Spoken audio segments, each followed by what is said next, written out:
같이 읽어보겠습니다. 신약성경 사도행전 18장 18절입니다. 같이 읽습니다. 바울은 더 여러 날 유하다가 형제들을 작별하고 배 타고 수리아로 떠나갈새 보로스길라와 아굴라도 함께하더라.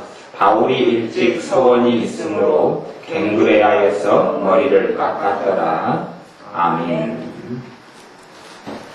사도 바울의 서원 이야기가 나오고 사도 바울이 서원이 있었고 그래서 머리를 깎았다 그렇게 말씀합니다.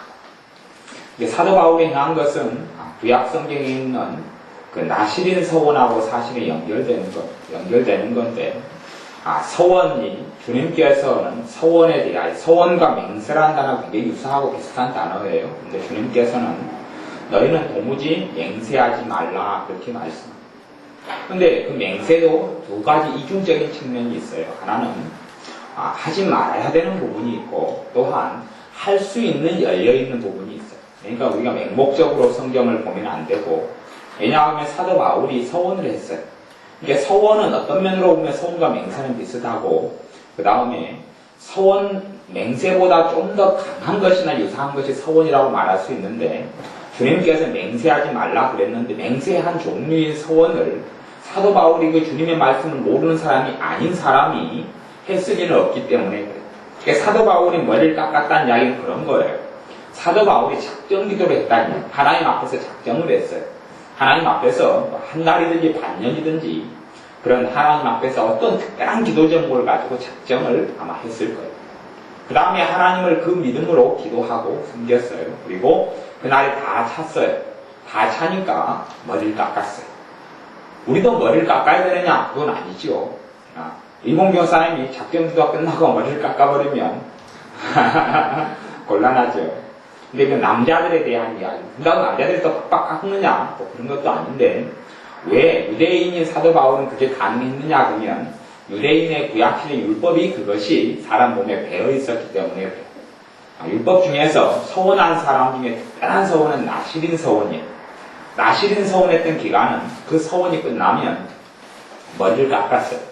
수염도 깎았어요. 온몸에 있는 털을 다 밀었어요. 근데 그 서원이 중간에 파기됐으면 다시 시작합니다. 다 깎은 다음에 다시 시작해요. 근데 끝나도 정확히 잘 끝나도 민수기 6장에 보면 그런 내용이 나오는데 그래서 어떤 면에서는 삼손 같은 경우도 그런 경우에 속해요. 근데 삼손도 나시린 서원한 사람이에요.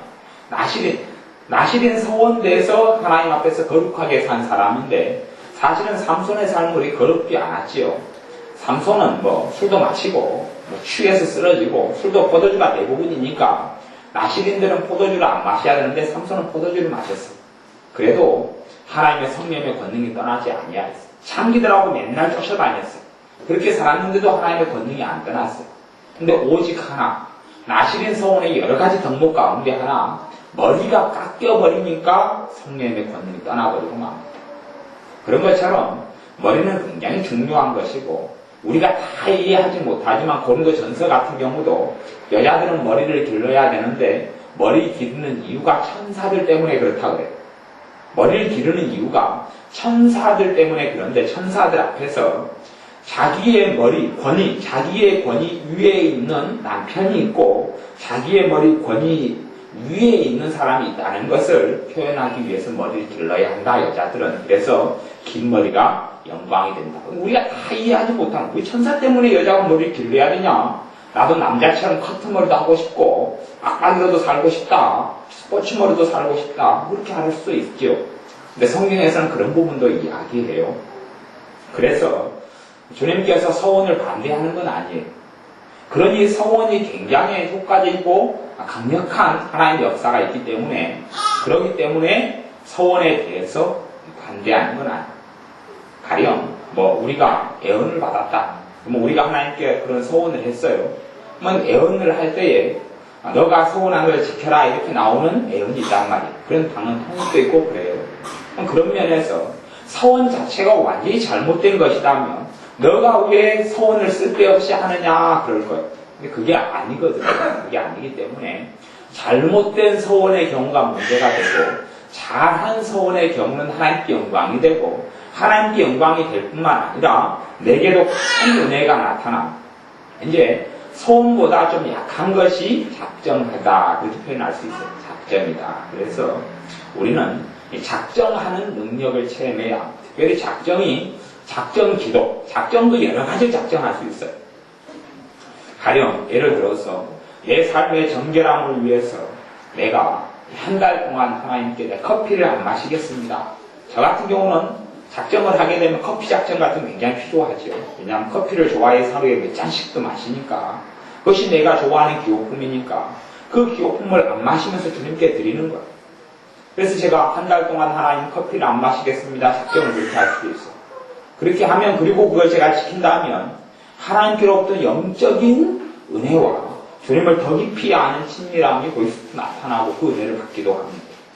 그렇다고 내가 커피를 안 마시고 있었던 것 때문에 은혜가 오는 건 아니에요. 내가 그렇게 하고 주님을 찾기 때문에 주님의 십자가를 통하여서 내게 은혜가 오는 거지요. 내 공로 때문에 오는 은혜는 아니에요, 실제로. 어찌되었든 우리가 그래서 하나님 앞에서 작정하고 기도할 때에 더 그런 일반 작정도 사실 효력이 있어요.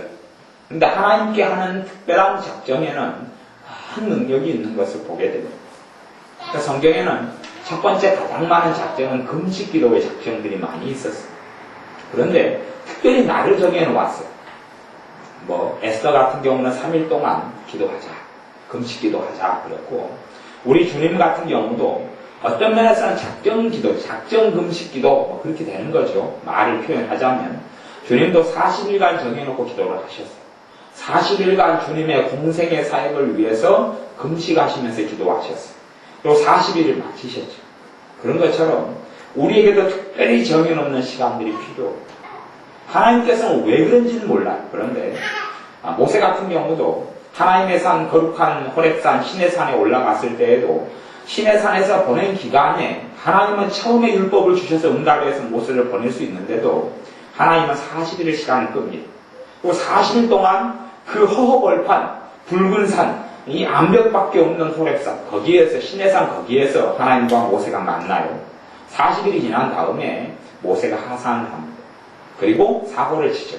그냥 십계명 언약판을 성길대로 깨버리고 그 다음에 다시금 돌판을 깎아서 하나님의 산, 시내산에 올라갈 때에 하나님은 또 40일을 채우게 합니다. 왜냐하면 모세는 연달아 거의 80일을 금식을 한 거죠.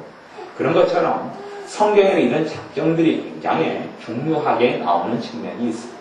그리고 사도 바울도 사도행전 18장 18절에 말씀했던 대로 바울이 일찍 서원이 있으므로 갱그레아에서 머리를 깎았더라. 일찍 끄면 굉장히 먼 날부터 꽤 상당히 오랫동안을 서원하고 어떤 기도 제목을 가지고 바울이 시간을 끌었다는 것을 알 수 있습니다. 감사하게도 우리들에게는 다 이번에 교회적으로나 또 우리 다 사람들에게 하나님께서 작정할 마음을 다 주셨어요.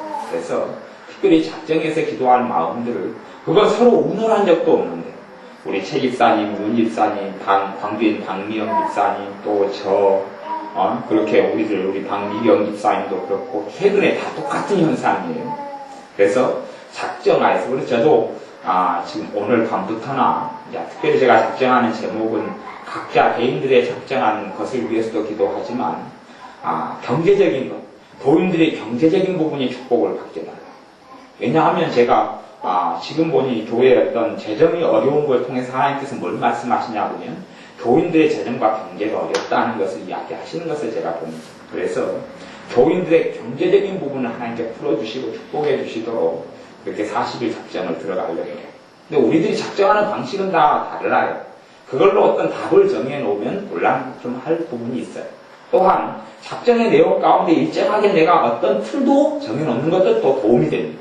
도움이 돼요. 그래서 율법적인 작정은 하지 말고 복음 속에서 작정을 하는데 정답이 있는 건 아니지만 우리가 기회가 된다면 이렇게 내게 작정이 감동이 오는 방식이 있어요. 어떤 사람의 방식이 정답은 없어요. 작정의 방식이 정답은 없어요. 가령 밤 9시에 어떤 기도 제목을 놓고 항상 기도하겠다. 아침 8시에 아니면 애들을 다 가정 죽으면 아침 여유가 시간이 있다면 아침에 10시에 기도하겠다. 이런 감동을 주님이 주실 수도 있어요. 그러면 그 사람은 그렇게 따라서 작정을 해야 합니다. 그런데 환경과 여건이 그렇게 시간을 정확히 정한 작정이 되게 어려운 사람도 있어요. 그러면 주님은 그런 정확한 시간을 가지고 작정하도록 인도는 안 합니다. 대신 특정한 때는 아니지만 하루 중에서 어떤 그 기도 제목을 가지고 틈나는 대로 기도하도록 이끌어 가시죠. 그래서 그 기도 제목을 놓치지 않는 한은 그것도 작정이 되는 것이죠. 그렇게 해서 우리는 우리의 마음에 감동이 오는 작정의 방식은 있어요. 아니면 어떤 사람은 그렇게 작정이 올 수도 있어요. 뭐 다니엘처럼, 다니엘이 하루에 3차례씩 하나님께 기도했던 것처럼 아마 다니엘은 특별한 기도 제목이 있었기 때문에 하루에 3차례씩 기도했을 거예요. 저는 그렇게 생각합니다. 특별한 기도 제목이 있었기 때문에 그러지. 우리가 그러잖아요. 특별한 기도 제목이 없는데 일상적인 기도 가운데 하루에 3차례씩 의무적으로 기도하기는 사실은 어려워요. 근데 다니엘은 특별한 때들이 있었다고 볼 수 있어요. 왜 그러냐 하면 다니엘은 고위 공무원이에요. 고위 공무원 중에서 우리나라 이야기로 국무총리 같은 사람이, 그것도 대페르시아 제국의 국무총리예요. 그러면 하루에 3번씩 작정 기도했는데 그것이 지켜지기 쉬우냐? 공적인 생활이 있는데 어렵죠. 그러니 아마도 10중 8구 특별한 기도 제목 가지고 하나님께 하고 있다가 중간에 그것을 알고 다른 사람들이 다니엘을 모함하기 시작한 거죠. 그러니 특별한 어떤 기도 제목을 가지고 작정하는 것이 중요해요. 그리고 구약성경 율법의 성경 민수기 6장을 한번 가보겠습니다. 민수기 6장 말씀.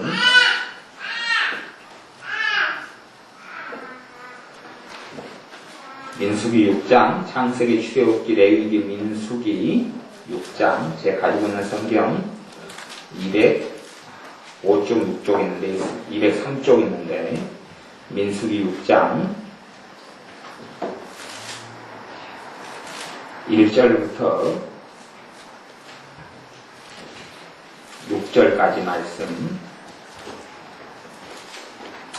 민수기 6장 1절부터 6절까지 말씀 같이 읽어보겠습니다. 여호와께서 모세에게 일러 가라사대 이스라엘 자손에게 고하여 그들에게 이르라. 남자나 여자가 특별한 서원 곧 나시린의 서원을 하고 자기 몸을 구별하여 여호와께 드리거든 포도주와 독주를 멀리하며 포도주의 초나 독주의 초를 마시지 말며 포도즙도 마시지 말며 생포도나 건포도도 먹지 말지니 자기 몸을 구별하는 모든 날 동안에는 포도나무 솟아는 신학 껍질이라도 먹지 말지며 그 서원을 하고 구별하는 모든 날 동안은 삭도를 도무지 그 머리에 대지 말 것이라. 자기 몸을 구별하여 여호와께 드리는 날이 차기까지 그는 거룩한즉 그 머리털을 길게 자라게 할 것이며 자기 몸을 구별하여 여호와께 드리는 모든 날 동안은 시체를 가까이 하지 말 것이요. 아멘. 그리고 여자도 포함되네요. 저는 얼마 전에 남자만 이야기한 여자도 포함해서 그러죠. 그들에게 이르라. 남자나 여자가 특별한 서원 곧 나신의 서원을 하고 여자도 나신 서원 끝나 빡빡 밀었죠.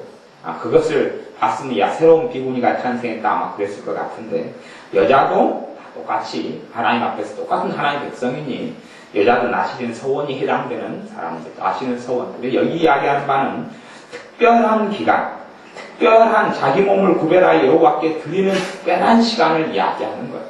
그것은 그 사람이 정하는 거예요. 그 사람이 정하는데 내가 며칠 동안에 우리로 이야기한다면 이제 이 서원을 우리의 삶에 적용한다면 그 중에 하나가 작정기도가 되는 거예요. 서원을 하나님께 적용한다면 작정기도 정도가 나올 수 있어요. 그 외에 여러 가지 면들이 있죠.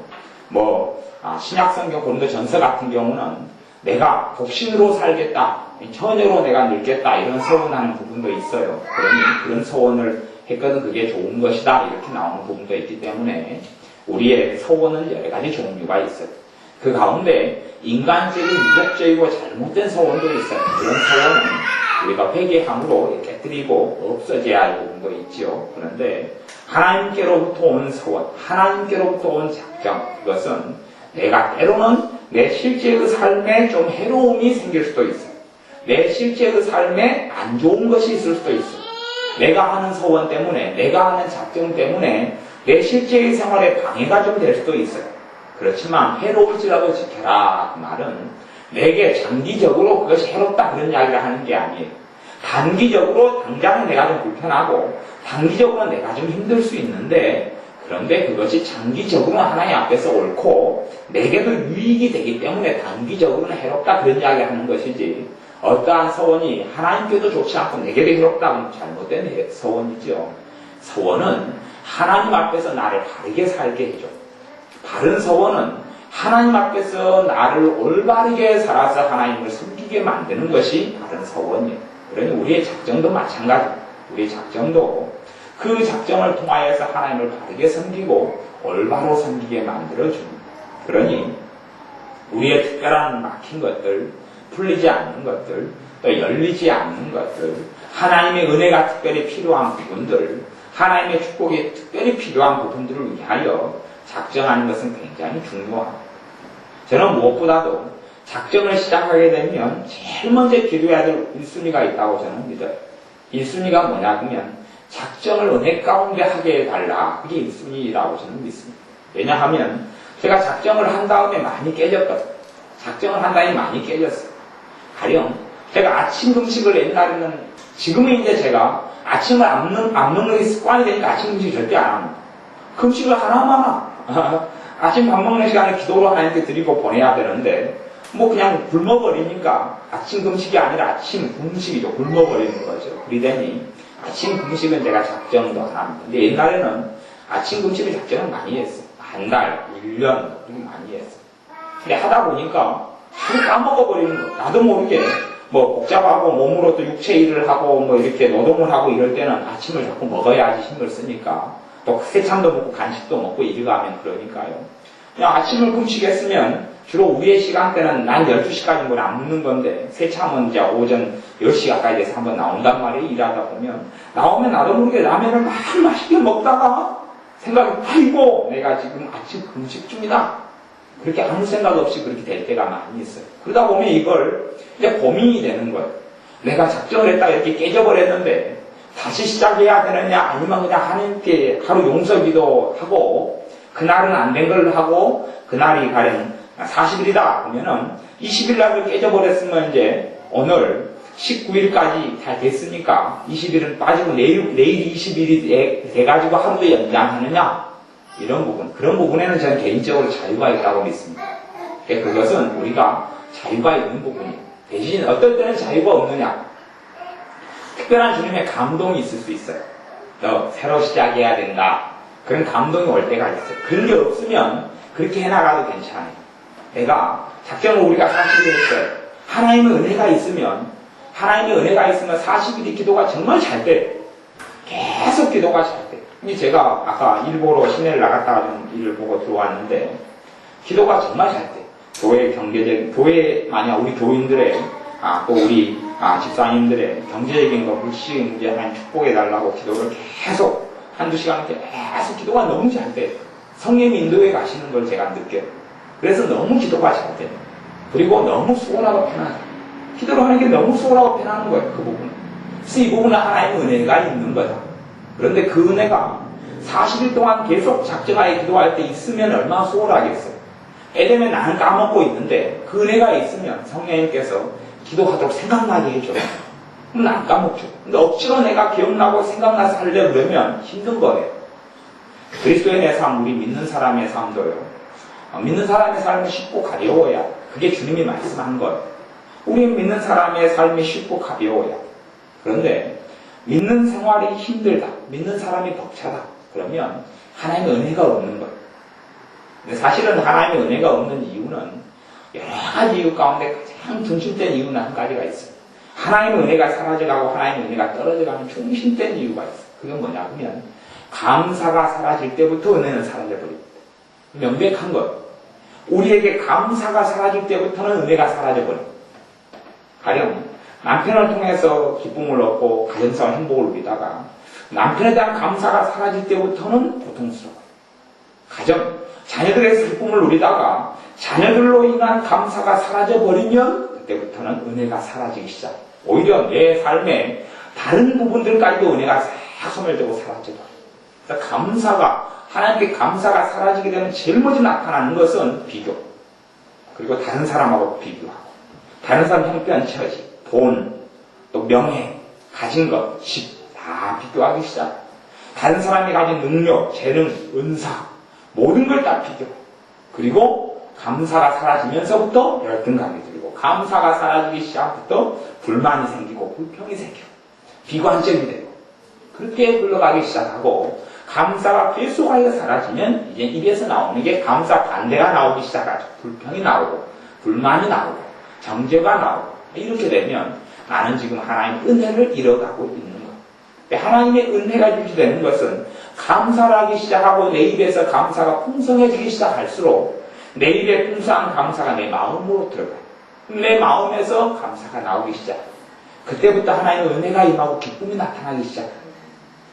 우리는 내가 우울한 대로 나를 가만히 놔두면 하나님의 때가 되면 내 기쁨을 주시겠지. 우울한 자리에서 나 계속 있으면 50년이 지나도 하나님 기쁨은 안 옵니다. 우울한 자리, 우울해요.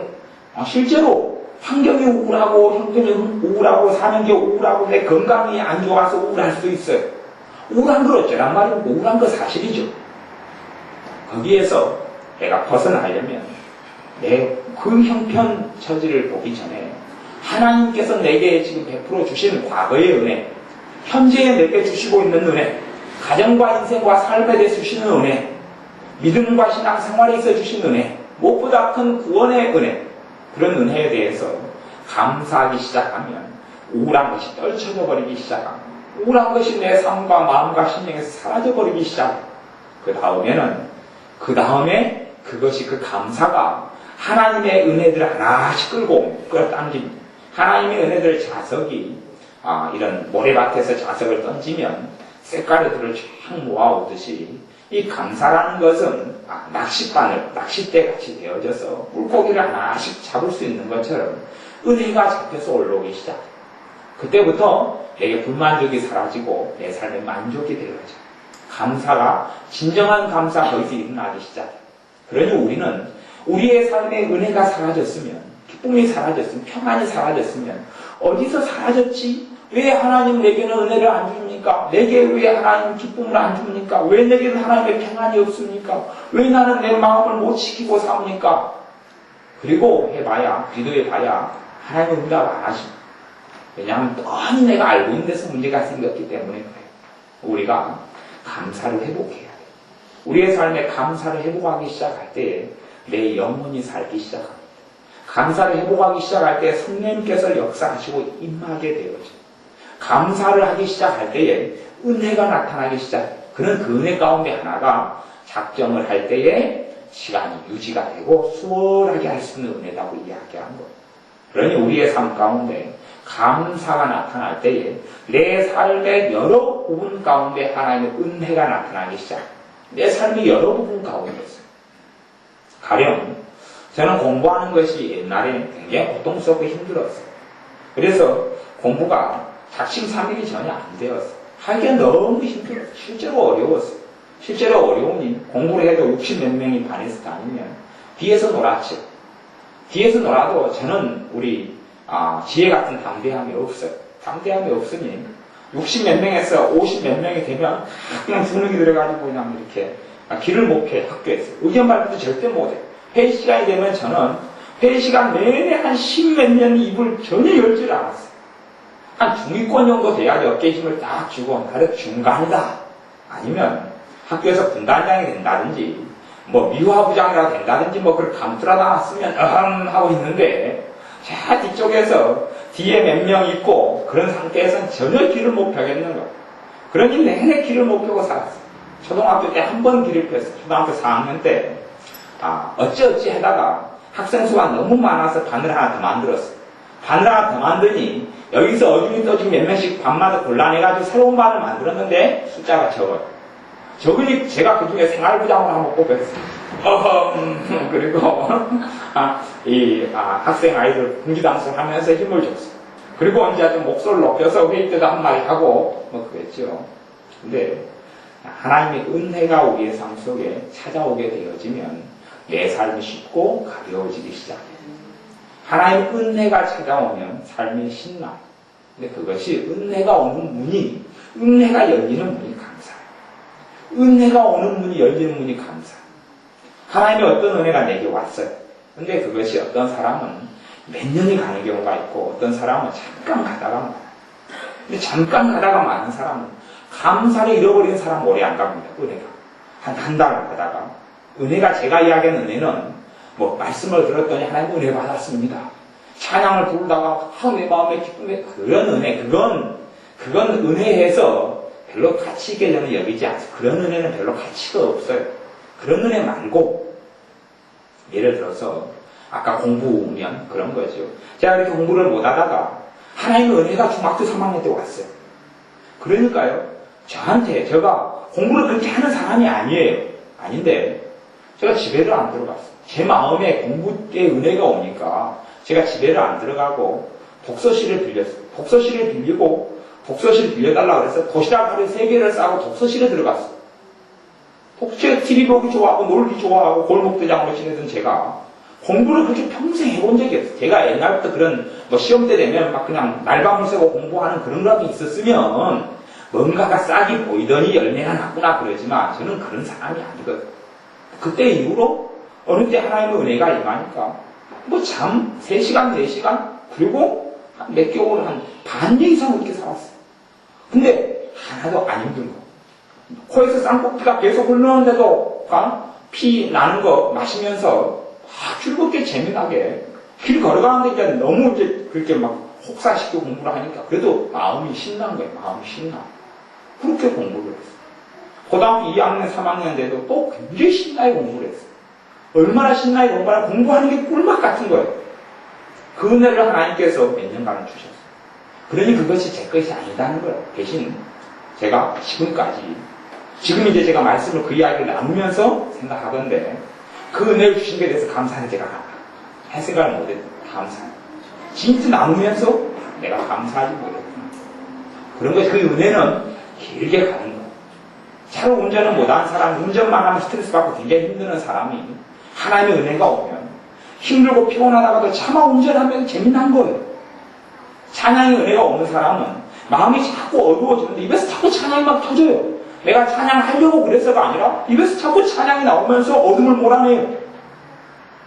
감사도 은혜가 오면 억지로 감사하려고 애를 쓰는 게 입에서 그냥 감사가 나오는 거예요. 나도 모르게 그냥 뭐 좋은 일이 있는 것도 아니고 길 가다가 돈 만원짜리 하나 줍고 자식이 막 500 맞았습니다 하고 공부를 엄청 잘해온 것도 아닌데 입에서 그냥 아이고 감사하다 이렇게 나와요. 왜 감사 쪽에 은혜가 오니까 이런 은혜는 오래갑니다. 오래가요. 몇 달은 기본이고 몇 년, 10몇 년, 20년, 30년도 흘러가요. 기도도 은혜가 오면 기도가 너무 잘 돼요. 편안하고 수월하고 잘 돼요. 은혜가 오면 그래요. 그러니 그런 은혜를 우리가 받아야 돼요. 그런 은혜가 이런 작정기도 속에서 오고 작정도 그런 은혜 속에서 작정이 가능하고 그래서 우리가 40일 작정에서든 또 우리 어떤 집사님처럼 한 30일 작정해서 하나님께 기도한다 그러면 그 작정하는 기간 동안에 은혜를 달라고 해요. 그리고 너무 율법적으로 매여서 중간에 작정이 흐지부지 돼서 깨졌으면 그것을 뭐 율법적으로 매이지 말고 복음 안에서 작정이 중간에 틀어졌는데 어떻게 잡아서 주님께서 내게 준 감동은 뭐고 어떻게 이걸 잡아서 다시 또 연결해 가야 될지 그렇게 생각하고 내게 주는 자유 가운데 믿음 가운데서 작정을 해야 돼요. 어떤 사람은 그런 마음이 올 수도 있어요. 믿음이 같이 오면서 그 기도 제목까지 하루에 10번씩은 기도해야지 이런 마음이 올 수도 있어요. 그리고 그게 주님께로부터 온 것이라면 순종할 때에 수월하게 가능해지게 해요. 일반적으로 뭐 저 같은 경우는 귀에 되는 대로 그것을 놓고 중점적으로 기도하려고 마음먹고 하루에 한두 번 정도 계속 이걸 놓고 깊이 좀 기도해야 되겠다 그런 작정을 하고 있어요. 그러니 여러분이 40일 동안 어떤 특정한 기도 제목을 가지고 작정하시고 아니 30일을 가지고 작정하시고만 한다면 여러분이 기도 제목을 정확히 잡으셔야 돼요. 작정에서는 중심되는 것을 잡아요. 중심되는 걸 잡고 집을 짓는다 보면 짓는 기간은 소위 말하는 기도로 이야기하는 작정기도 시간이죠. 집을 짓는 것을 하나에 몰입해서 3층 집이다 하면 계속 그걸 짓는 거 아니에요. 그 집 그냥 조금 지어놨다가 그냥 내비둬버리고 1년 동안 내비둬버리고 집 썩어버립니다. 골짜가 다 썩어버려요. 그런지 그걸 짓는 동안에 거기에 몰입하는 거예요. 아니면 고구마를 심는다면 그 작정 기간이죠. 예를 들어 비유하자면 고구마를 심는데 하나 심으면 한 드롭 심어놓고 내비뒀다가 한 달 지난 다음에 또 한 드롭 심어놓고 또 한 달 지나면 한 드롭 심어놓고 그 농사가 안 되는 거예요. 아니 고구마를 갖다 5월에 심으면 11월 달에 거두는데 반년 지난 다음 정도 이렇게 거두는데 한 달 지난 다음에 한 드롭, 한 달 지난 다음에 한 드롭 그러면은 뒤에 이제 중간쯤 심으면 앞에 거 다 익어가지고 심을 필요가 없어. 겨울이 다 돼버리는 거예요. 그런 농사가 안 되는 거죠. 심을 때 이제 하루 이틀 3일이든 잡고 쫙 이렇게 심어야 되는 것처럼 그게 작정이라는 거죠. 하나를 채우는 거예요. 하나를 채우는 그런 면에서는 어떤 기도 제목엔 분량이 있는 게 사실이에요. 어떤 기도 제목 분량이 있어요. 특별히 어떤 것은 분량이 많이 있냐 하면 그 어떤 것이 내 삶의 가시가 되는 부분, 내 삶을 힘들게 하는 어떤 것은 사단이 가로막고 있는 부분들이 있어요. 내게 연약한, 계속하여 어떤 부분에 넘어져요. 그 부분은 사단이 가로막고 있는 부분이 생겨요. 나를 괴롭히는 거죠. 그것이 내가 연약하니까 맨날 힘들고 아프고 가슴이 아프고 힘들고 나에 대해서 내가 나에 대해서 생각할 때에 내가 너무 싫어지고 나에 대해서 자신감이 없어지고 왜 사단이 계속 공격하는 부분이에요. 이걸 어떻게 넘느냐? 작정해서 넘는 것이 제일 좋아요. 그리고 기도가 차면 하나님의 역사가 나타납니다. 물도 예수님께서 이 가나안 혼인잔치에서 물을 포도주에 만들 때에 종들에게 그렇게 이야기해요. 항아리에 아구까지 물을 채우라 그래요. 어디까지? 아구까지 채우라. 아구까지 채워져야지 그 다음에 주님의 순서가 오는 거예요. 아구까지 안 채워놓고 주님은 아구까지 채우라 그랬는데 중간까지 채워놓고 채웠습니다. 그러면 주님은 아구까지 채우고 없나 그랬을 거예요. 아구까지 채우고 주둥이까지 채워야 되는 거죠. 그건 항아리예요. 그런 것처럼 우리의 삶에도 특정한 우리의 생활에 나에게 하는 기도의 분량 그런 건 정답이 없는 것이지만 특별한 기도 제목에는 분량이 있는 것이 그래서 영적으로 내가 사실인 것을 많이 느낍니다. 그래서 우리가 그러한 특별한 부분에 대해서는 작정하고 기도할 때 하나님의 역사를 볼 수 있어요. 작정할 때는 정확한 기도 제목이 나오고 시작이 있고 끝이 있지요. 끝난 다음에는 그것을 검토할 수 있어요. 하나님이 진도를 한 절반 빼주셨구나. 이 기도 제목을 가지고 있는데 절반이 이루어졌구나. 아니면 지금 다 정확히 다 100% 응답 받았구나. 아니면 지금 대뚱말뚱하다 이게 한 3분의 1만 응답 받았구나. 아니면 거의 90% 정도 응답 받았고 10% 남았구나. 이걸 정확히 알 수 있어요. 알 수 있어요. 그래서 작전이 끝난 다음에 다 이루어지지 못했으면 다시 시작해야 되겠다. 그리고 다시 40일 또 시작할 수 있어요. 1년에 우리가 365일이면 우리가 작전일을 40일을 연동한다. 그렇게 해서 연달아 했으면 4, 5, 36, 360일 동안 9번이 작전이 가능하죠. 1년에 9개는 일반적으로 40일 기도 작전 기도 해가지고 40일 안에 응답 받는 건 대부분입니다. 특별한 거 말고는 대부분 응답 받아요. 사람이 영혼 구원을 위해서는 40일 작정해서 응답 받는 보장은 못합니다. 그런 건 좀 힘든 작전 제목이죠. 근데 일반적으로 직장을 새로 얻게 해달라. 아니면 경제 문제, 물질 문제가 풀리게 해달라. 이런 게 40일 안에 대부분 응답받을 수 있는 제목들을 속해. 심지어는 아기가 없는데 아기를 낳게 해달라. 그런 것도 임신이 잘 안 되고 그럼 아기를 낳게 해달라. 이것도 40일 안에 응답되는 것은 굉장히 많아요. 기적, 병이 치유되는 것도 40일 안에 응답되는 게 너무 많아요. 그러니 어지간한 기도 제목은 40일 작전 기도 속에서 응답되는 하나님의 역사는 굉장히 많습니다. 그러면 한 40일 동안 해서 어떤 것은 20일 만에 응답이 끝나요. 20일 만에 끝내는 거죠.